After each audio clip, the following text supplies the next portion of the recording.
Well, hey, everybody, this is Heidi St. John. Welcome to the Heidi St. John podcast. Today, my guest is going to blow your mind. I learned about Rebecca Friedrichs several years ago when her book, Standing Up to Goliath, was introduced to me. Some of you guys have heard me tell this story.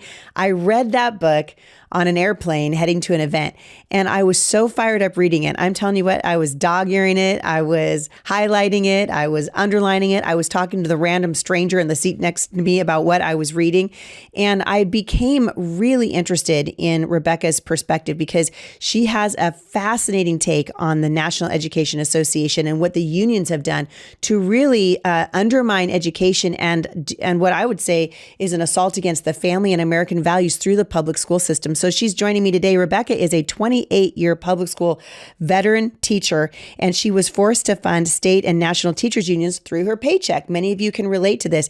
Rebecca didn't like it, so this woman took him to court, and this lawsuit went all the way to the Supreme Court. This woman is a national treasure. You're going to love her as much as I do. Today's podcast is being sponsored in part by my friends at the Functional Medical Institute. Check them out at homeschoolhealth.com and stick around. I think you're going to be encouraged.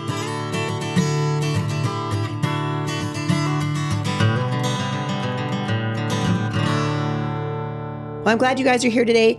Little disclaimer, ever since I went to the wonderful state of Massachusetts, I've been having a hard time with my voice. So you're going to hear it today, and I apologize for that. I'm really struggling with my voice, but we're going to get through this interview because I want you guys to hear from Rebecca. She has a really fascinating perspective, and I hope you guys will go out and get her book. People need to understand what is at the root of so many of the issues that we're facing in the culture today. You guys have heard me say this 1,000 times. It's education, education, education. If we can't get to the education system in this country, if we can't reform it, if we can't get more people to homeschool their children, then everything that Donald Trump is achieving right now is just going to be a Band-Aid. Mm-hmm. Because we are cranking out by the hundreds of thousands every single year, kids who hate this country. A lot of them hate their parents. A lot of these kids are confused about their gender, and they're getting it from the schools. You might be surprised to know, or maybe you won't be, that my friend Karen England likes to pal around with Rebecca. I love these warrior women that God has called to the front lines of the culture wars in education. And Rebecca, it's such a delight. Thank you for coming. It's a delight to have you. It's a delight to be here. I'm honored. Thank you for inviting me. Well, the honor is mine. Listen, I want to jump right into this because you have a fascinating story. So let's start with your personal journey, because you have been intricately involved in the public schools, or had been for a very long time. Mm-hmm. Yeah. I actually really wanted to teach in a private Christian school. That was my goal. But God had different plans for me, and I ended up teaching in the public schools. And I'll just tell you the first experience I had. So I was a student teacher. So I didn't have my own classroom yet. I had my degree, and I'm working on my credential. And you have to spend some time with a master teacher and learn. You learn everything in that experience. You don't learn at the university. You learn that is the truth. Yeah, absolutely true. So I'm under this incredible master teacher, wonderful Christian lady. She's teaching first grade in a public school. All of her students were outstanding readers because she would bring in her own phonics from the outside. Because, of course, the school district didn't have phonics. We can talk about that later, of why. But so I learned from this incredibly gifted, loving teacher. And I had a great experience with her, but every single day when I'd go out to get the kids from the playground, I would witness as the teacher next door would abuse the children. So she would grab them, yank them, scream in their little faces. She mostly picked on the wiggly little boys.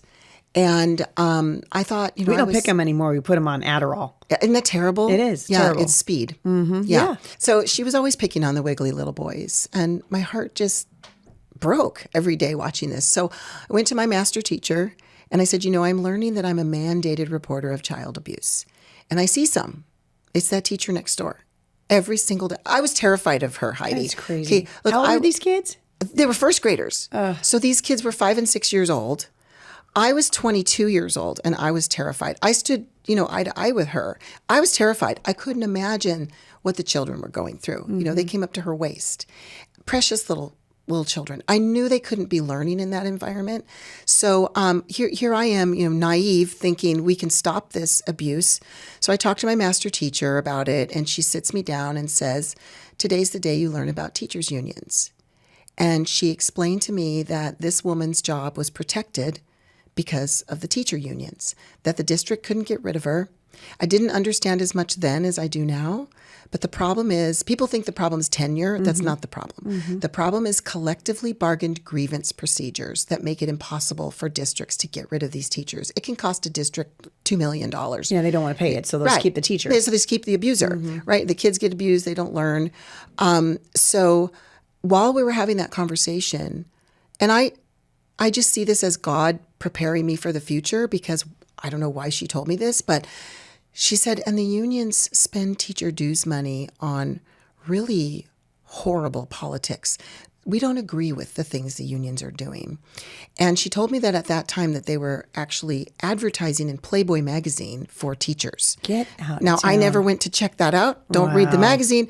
But I believed her. She was an honest woman. And I think the results today would show you that she was probably right about that. So I got this little primer from her that the unions are really the root cause of every problem in our schools. Like I said, I didn't understand it fully at that time. But so a few months later, I'm signing my teaching contract. I'm offered a job, and I'm signing the contract. And the minute you sign, the union walks in. The union rep, the union president, whoever, walks in and says, hey, sign up to be in the union.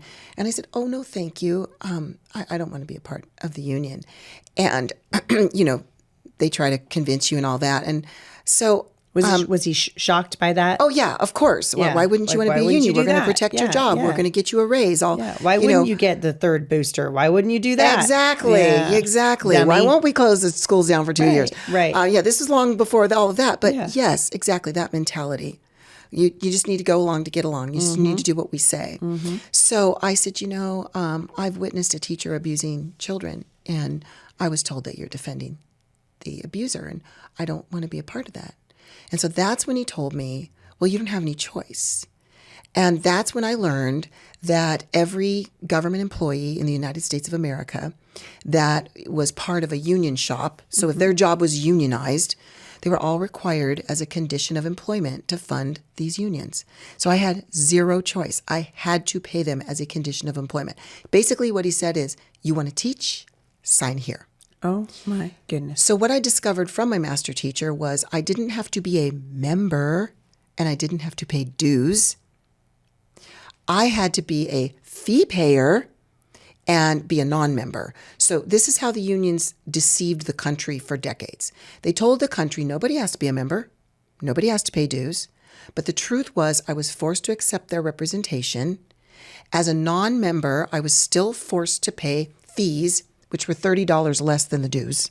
So I was still paying hundreds of dollars a year. Now most teachers I know now are paying $1,200 to $1,500 a year. That is insane. And the NEA is the largest union in the country. I It think. is. And if you add up what the NEA and the AFT, American Federation of Teachers, if you add up just what the educational unions are collecting in this country, it's over $5 billion with a B annually. And Heidi, they collect it tax-free. Tax-free. And they collect it through paycheck deductions. So you and I, we the people, are funding the collection of the dues that are then handed over by government employees. So it just comes out of your paycheck. It does. Like a tax. It does. Comes right out of your paycheck, which is, why would they do that? Well, because then you don't really realize that you're losing that money. So, so that day when I signed my contract and I couldn't believe it that I was forced to fund them.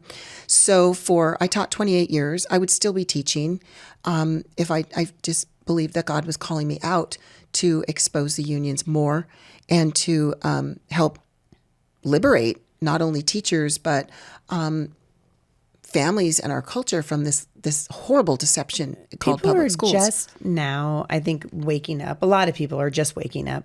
Some of us have been awake for a long time. Some people are just waking up. Yeah. To the fact that the schools are really, they've changed a lot. I would argue, and I'm curious what you think about this, but I always argue that the schools are not broken. I think they're doing exactly what they were designed to do. I mean, exactly. You take this sucker all the way back to Orestes Brownson. I mean, you can go back before Horace Mann, before John Dewey. Yep. 1800s. Into the 1800s, even the late 1700s.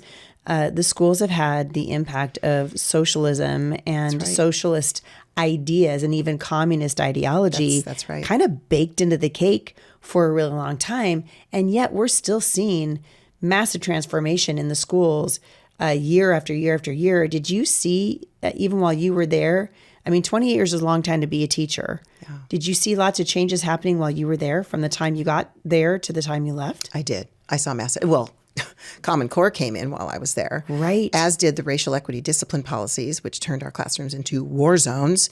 A lot of people, yeah, it is insane. A lot of people don't realize that Common Core is what caused the removal of all the classics. So so let's go back. Talking about classics, let's go back. So early America, we have our amazing founders who were totally inspired by God and his word, who create this incredible country. And what did they tell us? When we go back to their writings, they made it very clear. We are not a democracy. We are a republic, a constitutional free republic. And they made it very clear. The only way you can keep a republic, three ingredients: well-educated, moral citizenry. That's Thomas Jefferson. That can self-govern. Okay? So our schools were so key. By the way, they were little home schools, little one-room schoolhouses, or we had, tutors who were tutoring children. We didn't have this massive industrial complex. We didn't have these huge schools with football teams and, just all of that. It wasn't a government-run system at all. In fact, our founders made it very clear that the government wasn't supposed to be involved at all. So our schools were run by our families, by our communities, and they were thriving. They were thriving. They were thriving. America was, we were the envy of the world. And there's as we're talking today, I think the word propaganda is going to come up a lot because the so-called teachers unions, I call them so-called because their very name is propaganda. They are not teachers. And they are not a union They're in activists. The traditional sense. Oh my goodness, they're communist activists who are here literally to undermine our families, our not only our, they're using our schools, they're exploiting our schools to undermine our families and our culture and our nation, to turn our nation away from God. And it's working. It is working. And I think the reason it's working, Heidi, is because you mentioned how long ago they started. In the 1800s, they were doing this in the background. They were very sneaky about it, right? And their whole goal, they didn't state this outwardly, but, when we go back to their writings and we read about what they were doing, their whole goal was to turn this Christian nation, this nation built on Judeo-Christian virtue, this nation, built on, why did we need an excellent education? Because our founders said that we have to be able to read the Bible. Right. We have to be able to read so that we can be holy people.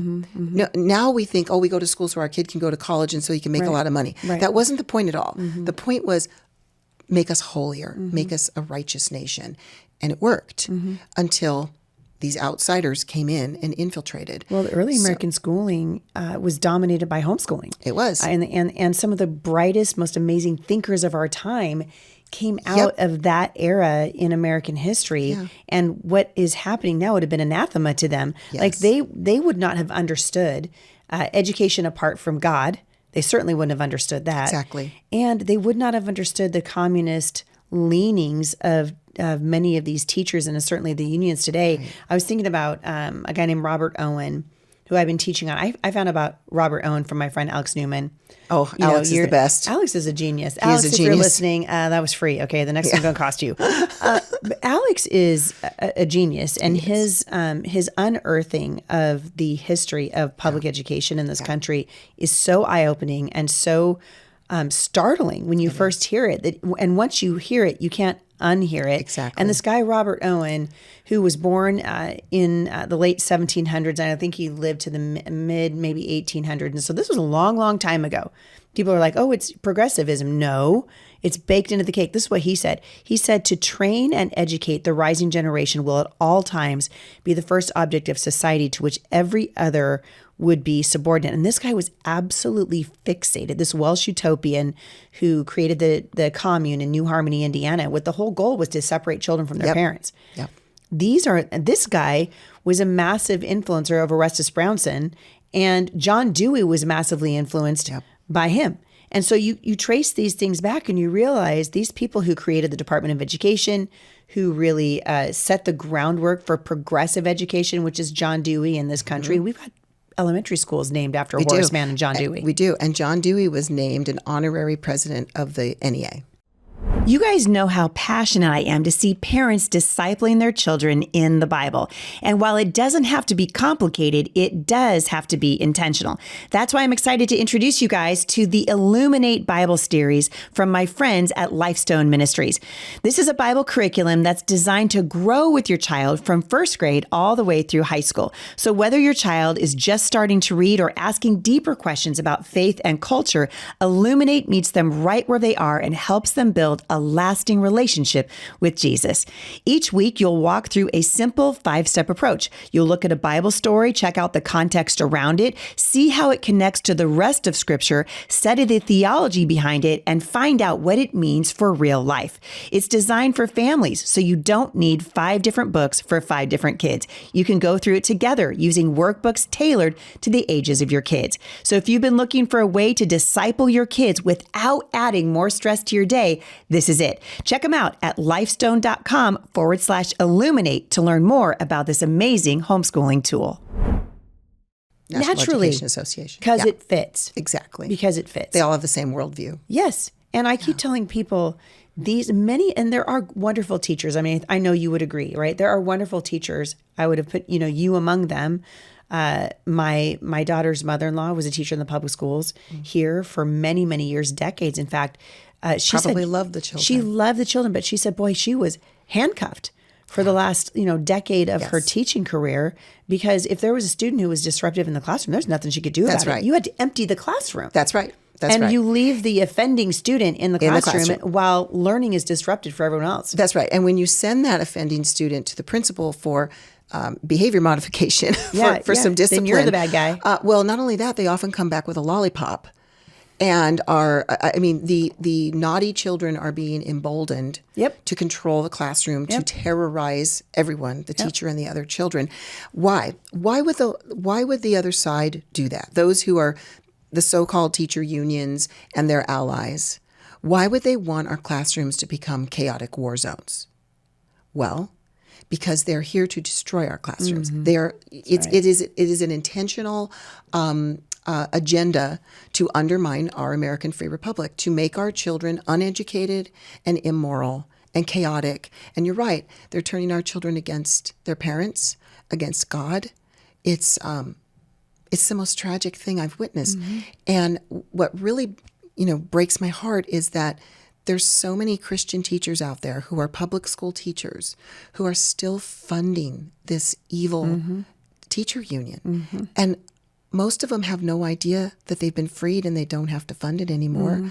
That's a Jansen decision, correct? It came down to Janice. Our case brought it, and that's a long story. Justice Scalia died a month after our case was heard. I want to get to that too, because you ended up taking your grievance against the Teachers Association in California all the way to the Supreme Court. Yeah, we sued the NEA too. Which is so awesome. This is how I heard about you. I mean, I truly wish I would have had pictures of me reading your book, because it was so eye-opening and so infuriating. Yes, I know. I had to pace when I was writing it. I'd have to get up and pace my house. I mean, I had to pace. I should have been pacing, but I was on an airplane. My husband was just like, Heidi, maybe you should put that book away. I'm like, did you see this? Did you look at this? This is what's happening. And it should make us angry. It should. It should make us angry. These are our children. It should make us angry, and it should bring us to action. Yes. And so often, I don't want to say people are apathetic, but they're unwilling to take some sort of action.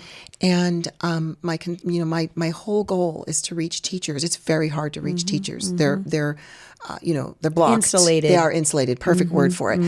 Their email is controlled by the unions.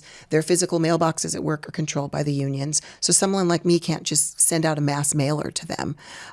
Everything's controlled. So it's very hard to reach them. So shows like this are really important. And, if you have listeners that aren't teachers, but they know teachers, and they get the message to them. They need to pass the show on to people that they know. They absolutely must. You say in the book, one of the things that you said, I recall, is that teachers' unions are the root of the problem. They are. And what do you think is the most misunderstood aspect of the influence that these unions have? Oh, my goodness. There's because so it many. Seems to me that we've looked at unions for a long time, like, oh, they just want better wages. Yes, they do want that, but it's so much deeper than that. So again, it's propaganda. The so-called teacher unions and all government unions, in my opinion, there's a few, it seems like there's a few good police unions out there because they're smaller. I don't have a great understanding on that, but most of these government unions, SEIU, AFL-CIO, the teacher unions, they are exploiting people. They are claiming that they're here to give you better wages, better breaks, but all they're doing is a divide and conquer. They're destroying your profession. They're dividing you from your supervisor. In the case of schools, they're even dividing the children. The politics of division. My goodness, my entire career. My students hugged me all the time. They were always hugging me. Yeah. Your students love you. Yeah. You're like an extension of their family. And now I know so many teachers that will not hug a child because they're afraid of being sued. But this union's supposed to protect them? No, the union has caused every single, you name the problem, the racial equity discipline policies. The unions wrote the policy. Then they put Obama in office. Obama signed the policy, funded the policy. It's 100% the fault of the teacher unions. So removal of the classics, removal of phonics, bringing in the Common Core. You name it. They're pushing ideologies and curricula, right? Oh, of course. Pushed from the NEA into classrooms. What kinds of, for example? LGBTQ, all of it. So we would never have an LGBTQ problem in our schools if it wasn't for the so-called teacher unions. They are the root of that. So what do? By the way, they also unionize librarians. So if you're wondering why we're having library... Listen, Linda, everybody on my show is like, oh, she can get off. The National Library Association, one of the most woke, wicked, evil organizations ever to exist in the United States. It's the reason why our libraries are so broken. It's the reason why we have Drag Queen Story Hour in your library. You can say thank you to the National Library Association, who's really in bed with the NEA. That's right. Yeah. So what people need to understand is if these organizations call themselves a union or an association, they're corrupt. I'm not saying everything in the world. There's nice things that are called association, but in our government system and in our schools, the PTA is corrupt as can be too. I have a whole chapter on that in my book. They're controlled by the unions, so the parents who think they're doing a really good thing by getting into the PTA, you're saying it's controlled. It's controlled. Like even that is part of the propaganda. Those parents are being exploited, and I was one of them. Okay, I paid PTA dues for both my boys. Their entire school career. I was the PTA teacher rep at my school, which is how I started figuring out it was corrupt. So when you're at the lower level of PTA, you're doing bake sales, you're helping raise money. Well, you're being exploited for that because when you pay your dues, let's say your dues are $10, the majority of it goes up to the national and the state level PTA, and they are pushing the exact same agenda as the so-called teachers unions, as the so-called library association. Yeah. Absolutely.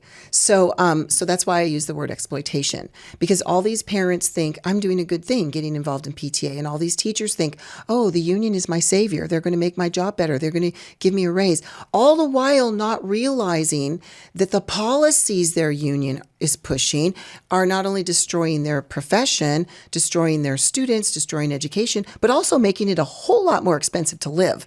This is the reason why you want to raise, right?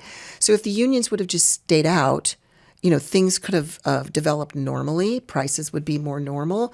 The salary that your community could afford to pay you would cover your expenses because because the union policies wouldn't be controlling everything. I think it's so interesting. So I'm on the NEA's website right now.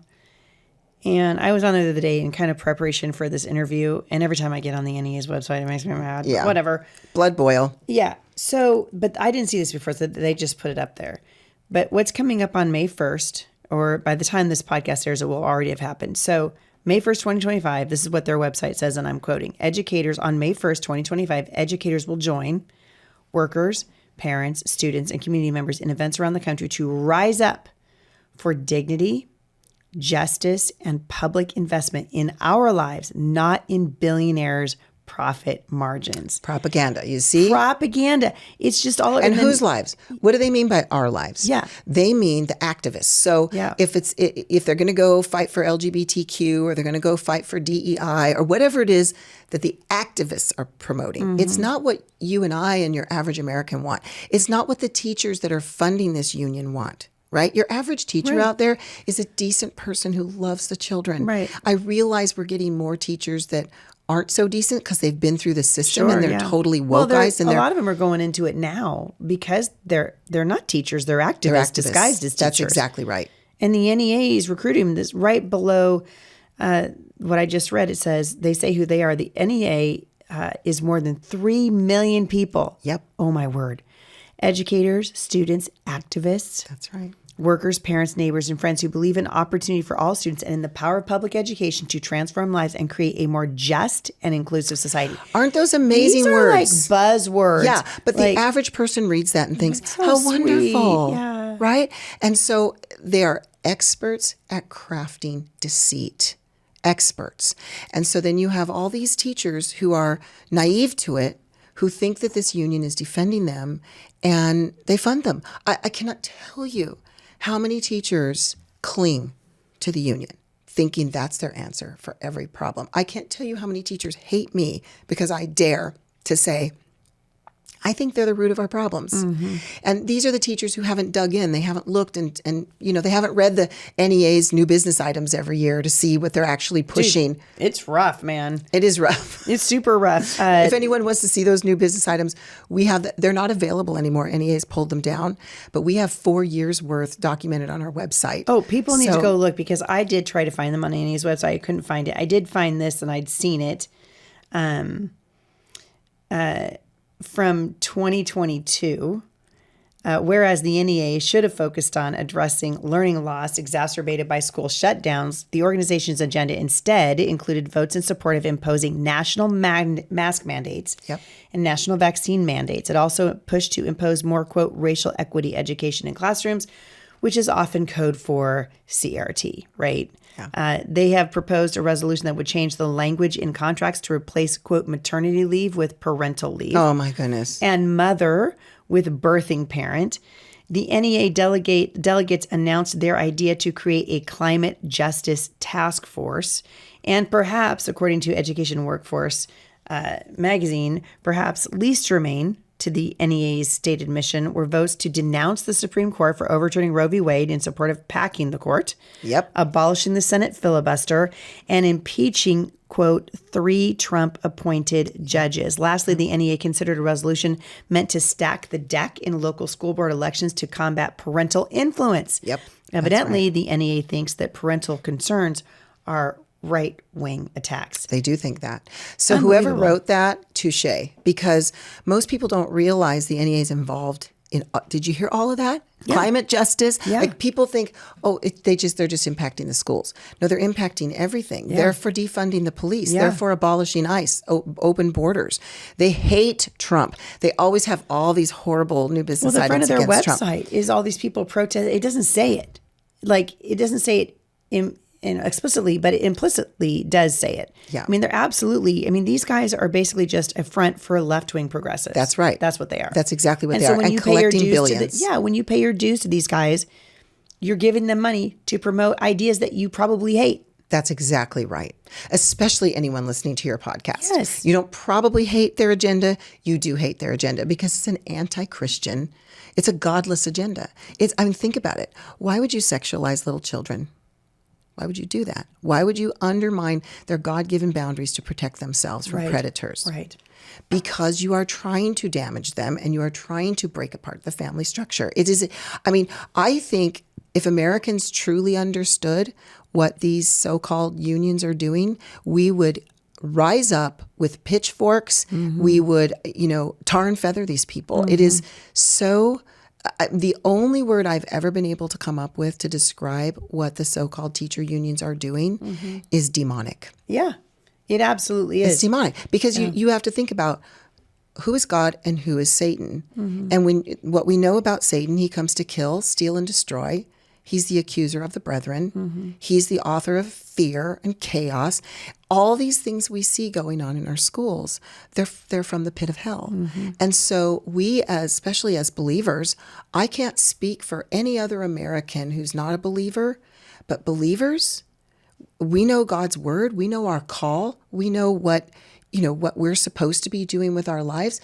If we can't stand up to that, it's only going to get worse. Yeah, and Trump isn't going to be able to save that. I mean, Absolutely I think, not. Rob McQuay and I were talking about this several days ago, but just this idea that Trump is in there and he's the guy. No. Every single one of us has to get involved in this fight. You got involved to the point where you actually took this thing all the way to the Supreme Court. Tell me about it.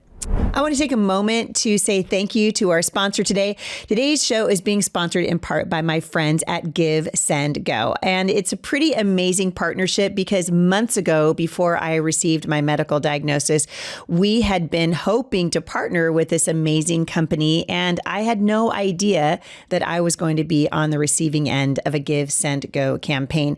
But I can tell you it's been an incredible blessing for me. And I love what these guys are doing. They are really crowdfunding with a gospel message and sharing the light of Christ and helping us fulfill the mandate in Galatians 6:2, where we are really commanded to bear one another's burdens and in so doing fulfill the law of Christ. One of the things that's awesome about Give, Send, Go is that they have a prayer team that you can join and pray for the campaigns that you see online. So even if you can't give right now, you can pray. There is power in your prayers, and I love what the Lord is doing through the platform at Give, Send, Go. Check them out at givesendgo.com. Oh, well, it all started with my Bible study. Dun, dun, dun. Yeah. I still remember I was on page 69 of my Bible study, and I'm just, I'm alone at home early in the morning before I always did my Bible study before I went to work.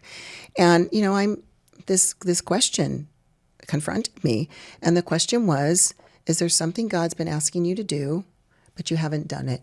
Maybe you're afraid. Whatever. But everyone listening needs to hear that. And I answered, yes.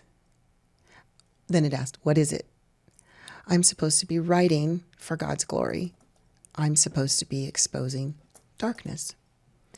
And then the next part of the question came, will you give it to God and obey him? And I went, oh my. I prayed on that question for 3 days. And I asked God, look, I want to obey you. But I've never submitted an editorial in my life. I don't know how to send an art, because I wanted to get an article in the newspaper to expose the unions. I've never done that in my life. I don't know how to send it. And I've never heard an audible voice, but boy, that still small voice. Mm-hmm. The answer was, that's my problem. And then I asked him about, okay, but my boys, one of my sons was playing baseball at the college level at a public university, and my other son was at a public high school. I said, well, they're going to bully my sons. They're going to point them out and they're going to destroy my reputation. And I just took all this to God. And he said, yeah, they're going to do those things. And here's how you handle it. Here's what you do. Here's what you say. Like literally like not a written game plan, but my heart knew God's got this. Yeah. All I have to do is say yes. Yeah, that's the mandate for homeschooling too. For sure. Right? 100%. It is. 100%. Got it. I want to get back to that because there's so much propaganda to stop people from homeschooling. Yes. So when I'm done with this story, I'd love to.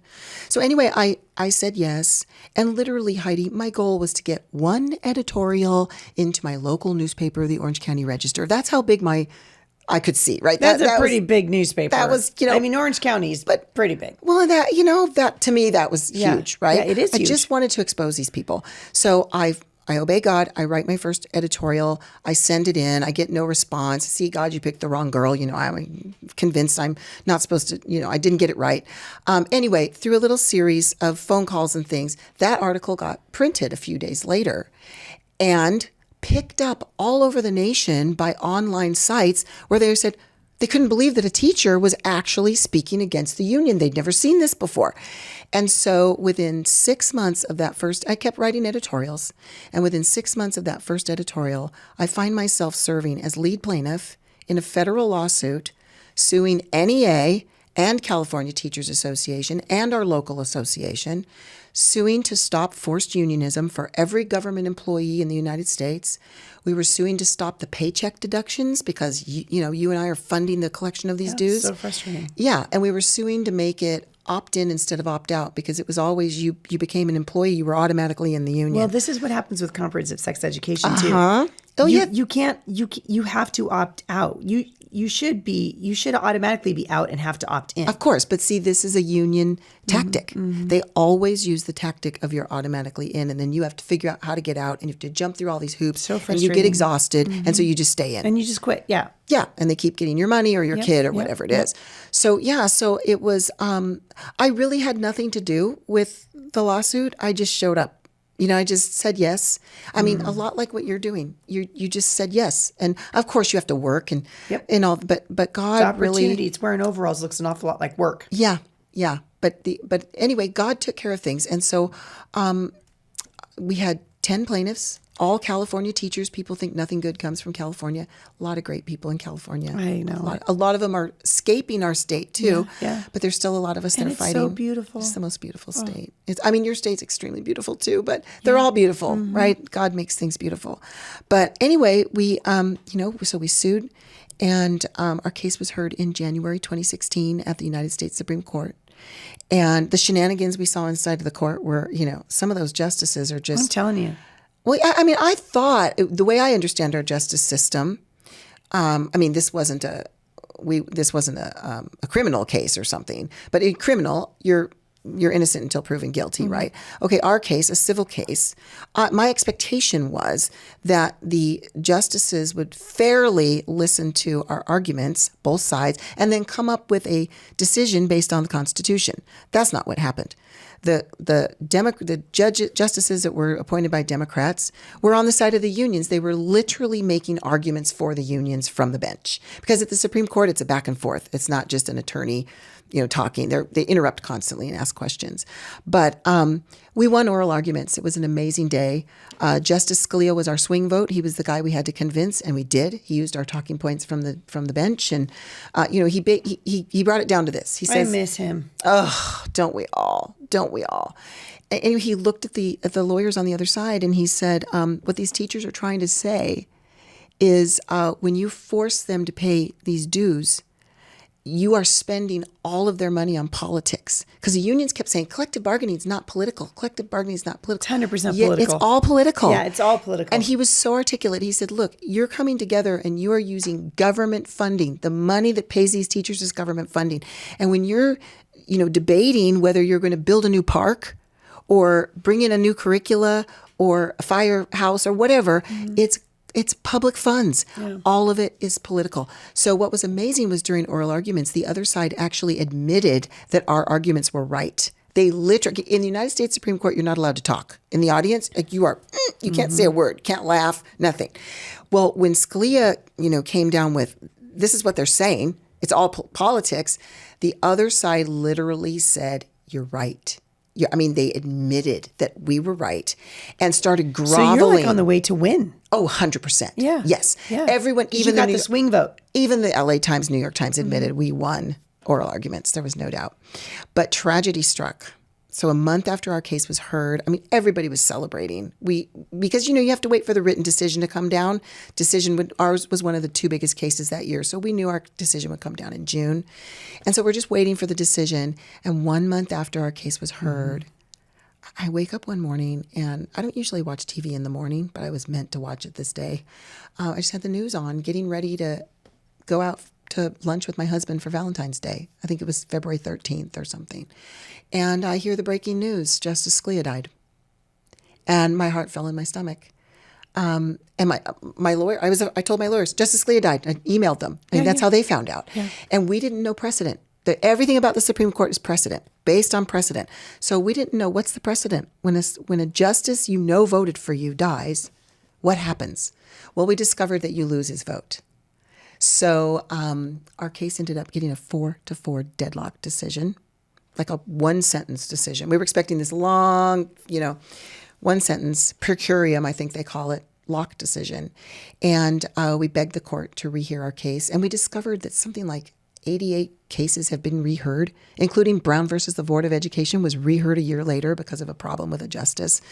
So anyway, they kept us on their docket. And on my birthday in June, they rejected us. They said, we can't hear your case. We can't rehear your case, which didn't make any sense because we knew we had a majority of the justices. Did they say why? They never said why, but I have a guess. This was during the primaries when Trump was running for his first term, and everybody thought Hillary was going to win at that time. It was June. So they thought if they push it off, Yep. then you bring it back. Hillary's going to appoint another justice, and they're going to you'll lose. And then it would set a bad precedence. So I think they let it go, and they knew other cases had been built on our case. So I think they let it go, knowing if by some miracle Trump wins, another case can bring it forward. And that's what ended up happening. So, and the case that brought forward is called Janice, and they got a win. I should have told just the remarkable things that happened around my birthday.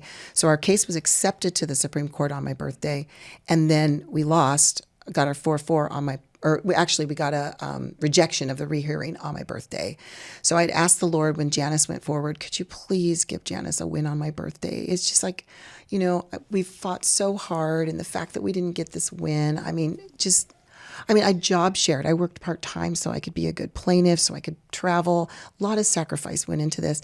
And he was so gracious. Janice won on my birthday. I get a phone call from Mark Janice, the plaintiff. Happy birthday. That's how I found out that he won. Because your case had really set the groundwork. You laid the groundwork for him. 100%. 100%. And people thought we were crazy. They were like, you can't get that done. There's no way. And then when they saw the Supreme Court accept our case, everybody's tune changed. Wow. We can enforce unionism. So, so the main thing I want your audience to know is all government employees are now free. No one has to pay a government union. I'm not talking about a private union like a construction workers union or whatever. But if if you're a government employee of any kind, you work for the city, you work for the state, the federal, whatever, you don't have to pay a union anymore. Now they're all still in unions. The unions are still a monopoly bargaining agent. They're a big problem. But you can opt out. But you can opt out. You do not have to pay them one thin dime.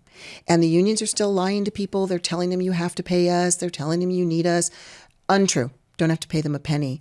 And I want to tell you how the kinds of underhanded things the unions do to keep their power. This might help people to understand just how damaging they are.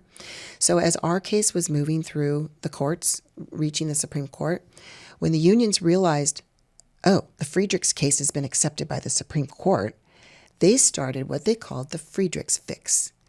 And they started going to every legislature they control. So I don't believe any of our states are blue states, but the unions have been able to put so much money behind candidates, and there's, mail-in ballots and all the stuff they've done to, cheat their people's way in. These horrible people that just do the bidding of unions, not the bidding of the people.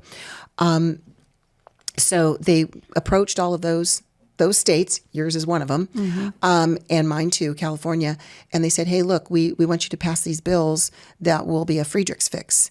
They were able to pass these bills, and I'll just tell you about them briefly. One of them is every new government employee has to sit down for 30 minutes on company time, on taxpayer dime, to learn all about the union and how great the union is, and obviously to be harangued and harassed and strong-armed. Sounds like that might be your next visit to the Supreme Court. Oh, wouldn't that be great? Yeah, or to stop them on monopoly bargaining. Yes. Somebody tried that, and the court rejected the case. I don't know why, but we definitely need to. I would like to make government unions illegal again. Yes. That would be my goal. But anyway, their second fix was they now collect the personal contact information of every employee in a union run job quarterly. They get your contact information quarterly, so they can harass you constantly. Join the union. You need us. And the third thing they did was stifle the employers. So government employers are not allowed to tell their employees they've been freed from paying unions. So you can see why the government employees don't know they've been freed. So we did all this. Doesn't feel like it. No. Right. So we did all this work to free them, and most of them have no idea they've been freed, or they've been so deceived by the unions, they really think they need the unions for various reasons. So it's a pretty big uphill battle. I've talked about the Janice decision out on the road because I meet teachers all the time who are coming to homeschool conferences to either learn about homeschooling just so that they've got a broader understanding, or maybe they're going to homeschool their own children. Good for them. But what do you say to people who are like, okay, I want to get out of I hear you what you're saying, Rebecca. I don't want my money to go to these broke, disgusting unions. They're disgusting. They are. And demonic. There are other alternatives, correct? Yes. Tell me about those. There's not really an alternative to a union. You're not going to have someone bargaining for you. But that's something teachers have to get to a place where they realize the bargaining is actually not a good thing. Because most teachers think, oh, collective bargaining is so great. Here's the best way I can describe to you why it's not great. When collective bargaining was allowed in the schools, that's when the parents were kicked out. Today's podcast is being sponsored in part by my friends at Brave Books. The screen time that we let our children and grandchildren enjoy is actively shaping their character and their values. But finding wholesome screen time that actually builds character and reinforces our family's values is getting harder every day. That's why I am stoked to introduce you guys to Brave Plus. It's a new streaming platform from my friends at Brave Books. It's packed with shows that have been carefully vetted by real parents to make sure that every show is safe, faith-filled, and developmentally healthy. At Brave Books, you're going to find trusted favorites like Bob the Builder and Strawberry Shortcake, plus brand new originals like Iggy and Mr. Kirk, a Mr. Rogers style show that teaches biblical values and sparks imagination, starring my good friend Kirk Cameron. There are no ads and no overstimulating shows, just good, godly stories that your kids are going to love. So if you're looking for screen time you can feel good about, subscribe to Brave Plus today by going to HeidiBrave.com. That's HEIDI Brave.com. So it used to be the community, the parents come together and they decide, here's what we're going to pay our teachers. They decide what teachers to hire, what curricula to bring in. As soon as collective bargaining was passed, the state took over, the federal took over, the unions took over. Parents don't have a voice anymore. So you wonder why you go to a school board meeting and you're begging, please don't do this to my child, please don't do that, and they could care less about you. Collective bargaining caused that. So the sooner we can help teachers to understand that, collective bargaining is not good. It's not good. That's not what you think it is. So once they see that, we help them. We have a website for kidsandcountry.org, and they can just click on Liberate Teachers on our website. And we have a 3-step process to help teachers understand. So step 1 is it's a teacher toolkit. Because teachers have so many questions. They've been lied to on such a grand scale. They think if they opt out of paying union dues, they're going to lose their job. They're going to lose their pension. They're going to lose their contract. They're going to be bullied, whatever. They believe all these things. And so we answer their questions so they know the truth. No, you're not going to lose your job. You're not going to lose your contract. And then step 2, we actually help them free of charge get out of the union. And then step 3, the number one reason teachers won't leave the union is because the union has told them, you're going to get sued. Some parent's going to accuse you and you're going to be sued. You need our liability insurance. So these teachers, rightly terrified because they see all this, other people being harassed around them, they want to keep that liability insurance. So I want them to understand something. The liability insurance of the teacher unions is an inferior product. The unions pay just a few dollars for it per person because they're buying so many million policies. They get it really cheap. If you are falsely accused, not sued, but falsely accused, the unions will not defend you. Teachers think they will. The union will only defend you if you're sued. So if you actually molest a child, they'll defend you. They'll defend horrible people. But if you're falsely accused or you have a job action against you or you're put on unpaid leave and they're doing this investigation on you, your union will not help you at all. 0. You're on your own. So we lead them, step 3, we lead teachers to alternative liability insurance. And it's a fraction of the cost, and they will defend you if you're sued or if there's a job action or a false accusation. And their coverage is better too. The unions only give you $1 million per incident. These people give you $2 million per incident. So it's cheaper, it's better coverage, they're actually going to defend you. So the biggest fear that teachers have has already been solved. All they have to do is join these. They're going to save, $1,500 a year in dues, and they can use $200 of that to buy liability insurance from these organizations. So I'm on your website right now, which everyone should go there, for kidsandcountry.org. You've got some really awesome stuff on here. We have a lot. A lot of your toolkits. I'm curious to know, and I think you and I talked about this before the last time you were on my show, but I think it's probably worth it to revisit it. When you click under toolkits, you've got a critical race theory toolkit, a parent advocate toolkit, get educated about, comprehensive sex ed, the opt-out, obviously, for the teachers' unions toolkit, and a PTA toolkit. Tell me a little bit about the parent advocate toolkit. That's probably our most favored. Yeah, because I'm like, ooh, everyone needs this. They do. So so each toolkit was written with our support, by someone who's an expert in that topic, that area. So, for example, She Van Fleet, who, I don't know if you know of She Van Fleet, amazing lady I need to introduce you to. She should be on your show. She grew up in communist China, and she wrote a book about that. Oh, I think I've seen her. Yeah, she's incredible. Okay. She helped us Did write. she work with PragerU at all? She should, but I'm not sure. She Oh, should. my word. We should hook her up with them. Anyway, she wrote our CRT toolkit. So the toolkits are written by people who really understand the problem. issue. Yeah. So the Parent Advocate Toolkit was written by a mom who's been pushing back at school board level for decades. She'd go by herself for years. And all these parents, oh, will you say this for me? I'm too afraid. Will you say this? We got to quit that. Yes, we have to quit the fear. God's not the author of fear. If we're focusing on fear, and if we're making our decisions based on fear, and if we're not stepping forward because of fear, we're listening to the devil, not God. Yeah. So and they're counting on this. Yes, these are. schools need parents to continue to be afraid and continue not to find their voices. That's right. That's right. And by schools, it's really the unions and their other activists, right? We have like 200 activist groups in our schools these days. You know, it's the Planned Parenthoods and the Southern Poverty Law Center and the teachers unions and the PTA, right? Your average parent out there, your average community member out there doesn't want this crazy stuff. So, you know, it's the activists we have to stand up to. Most of these guys, though, my sister encountered a pretty bad book in her child's public school in Seaside, Oregon. And we were talking about it, and she'd never really even gone to school board meetings. Most of these parents, they're not going to school board meetings. They don't understand what's happening. Right. What is the sort of the when and the why of parents attending school board meetings? How important is it? Oh, it's incredibly important. If you're going to put your child in the public school, you need to be engaged in the process. So it's critical to go to school board meetings. And the activists that are running your schools counted on you not coming to the school board meetings. And they have been quietly sneaking all this crazy. Earlier we talked about how this started in the 1800s. They couldn't start with a dirty book in the 1800s.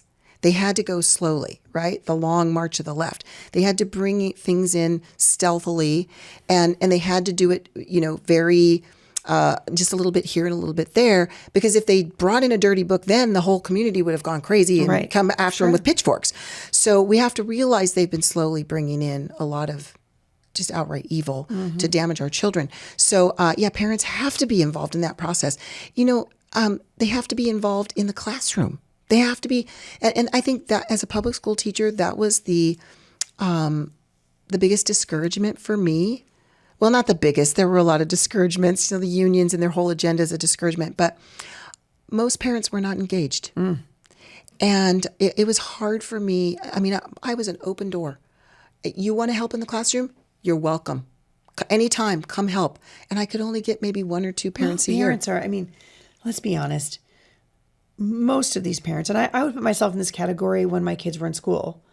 I mean, I dropped my kids off at school and I was like, see you later. I'm going to go do my grocery shopping. I'm going to go put something in the crock pot. I'm going to go clean my house. I'm going to go whatever. Exactly. My thought wasn't drop my kid off and now partner with the teacher. Right. And I would say that's 95% of the parents. I agree with you. I agree. Yeah. It's a mindset. It is a mindset. And it's a mindset that we were lulled into. Yes. Because early America, parents knew educating their children was their job. Yep. We had some of our founders who, they were reading Greek at age 4. Yep.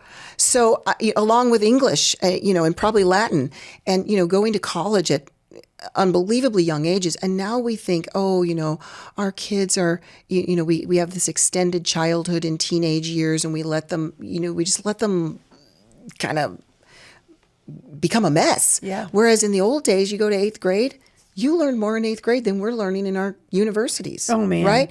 So everything's just changed. People, our whole mindset's been changed to the detriment. Well, literacy data, if you look back to literacy data, in the United States, Americans were better educated in the 1700s. Far. I mean, it's John Madison and it's Thomas Jefferson, these guys that came out of the early system of education, which was really dominated by homeschooling. Yep. The Quakers would open up parochial schools and they were free. If people say, what about the poor kids? If the church was doing its job, exactly, we wouldn't be having this conversation. Exactly. If the poor kid's family wanted an education, they would get it. Yep. Yeah, because there was always plenty of Christians giving ministering to their community. And then we just decided that's not our job. Exactly. We were told. Yeah. We were told it wasn't our job. Yeah. It's like parents nowadays. They're told, propaganda again, they're told, you can't homeschool your child. You're not smart enough. You need an expert. And most of the parents I know where they get tripped up is, I don't know how to teach trigonometry. Right. Don't worry about that. You can partner with somebody who knows how to teach trigonometry. Your child's going to learn so much more under your tutelage. I mean, go into the public school and most of them are learning almost nothing. Mm-hmm. So, I mean, we're at this point, we have, based on which data you read, we have 45 to 65 million functional illiterates in this country. Oh, my goodness. That is by design. Do you know in the state of Oregon right now, the last governor, I think it's Kate Brown. Right now we got Tina Kotek. Yeah, it was super weird, both of them. Super woke. Their teacher union. Lesbians. You know, the whole thing. Under Kate Brown, the state of Oregon decided that students who graduate from Oregon public schools don't need to be proficient in reading, writing, or math. I recall that. Why? Yes. Why? The why is really important. It's because I told you earlier that our founders told us the only way to keep a free republic is with a well-educated, moral citizenry that can self-govern. So these people are trying to destroy our republic. So they have to destroy their education. Why would you allow somebody to graduate who hasn't earned, who doesn't have the merit to graduate? Because you want them to fail. Yeah. Why would you sexualize them? Why would you continually promote a lesbian to be your governor? Why are they promoting people whose, since when did we start talking about everybody's sex life? Okay, so why is it that they're promoting people whose whole being is about sex to be the leaders of our state? It's so they make us immoral, right? Why are they sexualizing our children? Why are they reading the dirty books and bringing in the transgenders? Things that never should have been around innocent children. It's all to destroy the education and the morals so we cannot self-govern. Man, and so it's working. It is working. Because you see people, driving around in their car all by themselves wearing a mask. Well, my theory. I mean, everyone listening to the show knows I'm like, and Sam Sorbo told me this years ago. She said, the schools have been very effective in schooling us. We don't get educated anymore. That's right. We get schooled. That's right. And we saw this front and center in the Rona, right? Yep. We're just a bunch of sheep. That's right. Because we weren't taught to be critical thinkers. That's right. In the church, too. We were taught to obey. The church just went right along with that.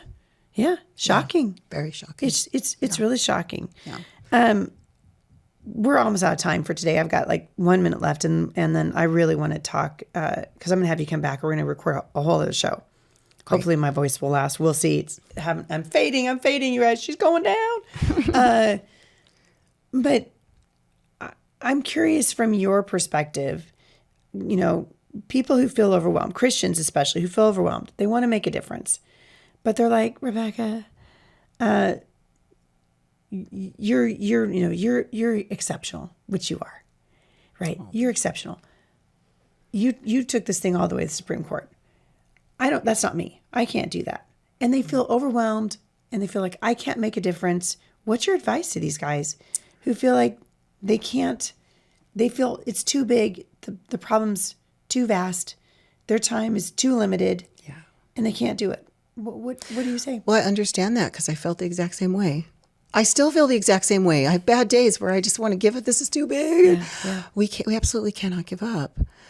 The reason that the problem has grown so large is because too many of us thought that way for too long. So true. And so the problem just kept growing and growing and growing. Mm-hmm. And, now it's this massive behemoth. So what I would say to these people is there's only one person he's not even really a person, he's a spirit. There's only one who can fix the whole mess, and that's God. Mm-hmm. But God, for whatever reason, has chosen to use human beings. That's right. He's not walking on the earth right now. He's, not Jesus coming up and healing you. He's chosen to use human beings. Mm-hmm. And so I almost have to hold back tears to think, I can't believe he used me. Like, I'm a train wreck. Why would he use me? If he could use me, he can use anybody. So if these friends of yours, that's how I feel too. Yeah, God gave Heidi St. John, a woman who cannot keep houseplants alive. You've been to my house. You saw what I did with my flowers. Okay, it's a secret. They're beautiful. They're fake. Like Rebecca's on my flowers I've ever seen. Yeah, on my back patio, and she's like, "I love your flowers, so beautiful." And I was like, "Yeah, they fake." Like, I can't keep houseplants alive. I travel too much. And here the Lord sees this weakness and he gives me 7 children because it's not about me. That's right. It's about him. That's it's right. about his strength. That's right. Being found in our weakness. That's right. So I'm always telling parents, like, you feel weak. Congratulations. You're right where God wants you. Exactly. He's going to do something. That's exactly right. If you're feeling, oh, I'm powerful and I'm all, he can't use you. Right. Right. You have to be broken. Yeah. You have to be humble. And so, so I would say to that friend, you're in the perfect position to be used. Yes. And I hope he or she steps out because I just have to add this. When I think about when I was doing that Bible study and that question faced me, is there something God's asking you to do and you haven't done it because you're afraid? If I would have, and if she said, will you do it? Will you give it to him? What if I had written no?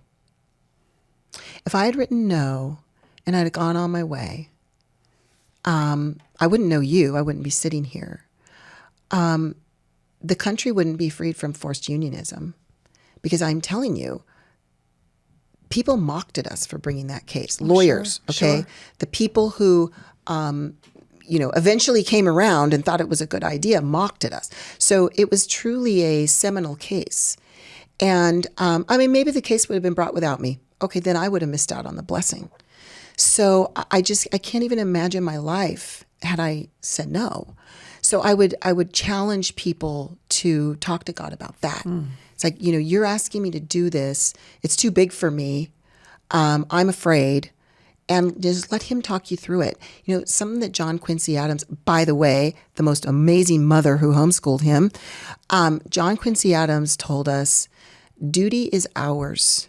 Results are God's. Yeah. And that's all we have to remember. I was like, you know what? I don't have any idea how to do any of the things I do, but he shows up. And it's remarkable to watch him work. Yeah, so. It is remarkable and that God uses us. It's humbling. And who knows what he'll do? Like this gal who's afraid? Yeah. What does God have on his chalkboard up there that he wants to do through her life? Well, I don't know, but it'd be remarkable to watch. It would be, and it's a biblical mandate. You brought up what God calls us to do, and I think you were referencing Ephesians 5:11 that says, have nothing to do with the fruitless deeds of darkness, but rather expose them. It's one of my favorite verses. That is the role of every Christian living in the culture right now. And Rebecca Friedrichs, you have modeled that beautifully.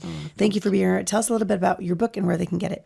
My book is called Standing Up to Goliath, and it is it's my testimony.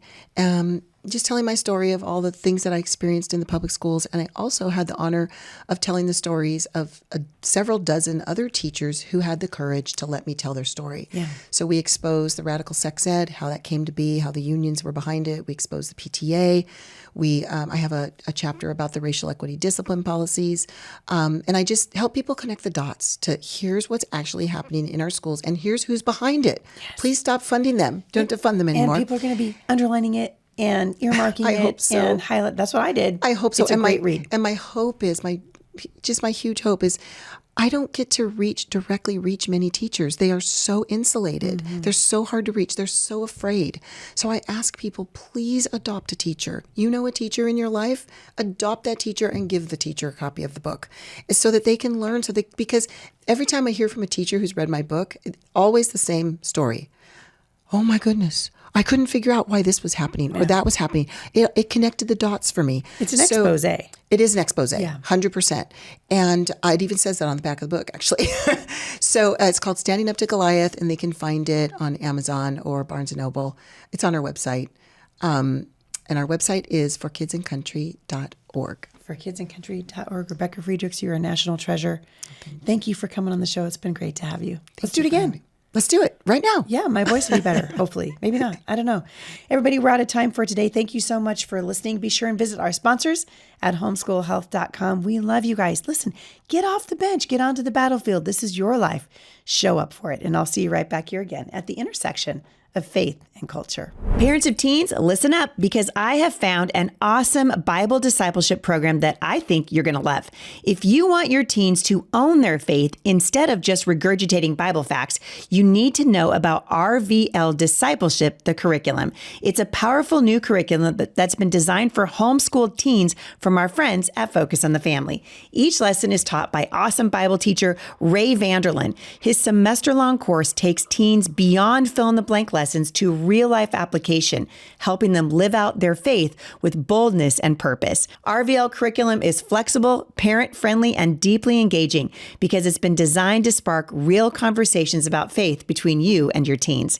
Right now, you guys can get 2 free sample lessons at rvlcurriculum.com/HSJ, plus 10% off when you purchase the curriculum with code Heidi10. You guys, discipleship matters. Let's raise our kids to become lifelong disciples of Jesus. Go to rvlcurriculum.com/HSJ today.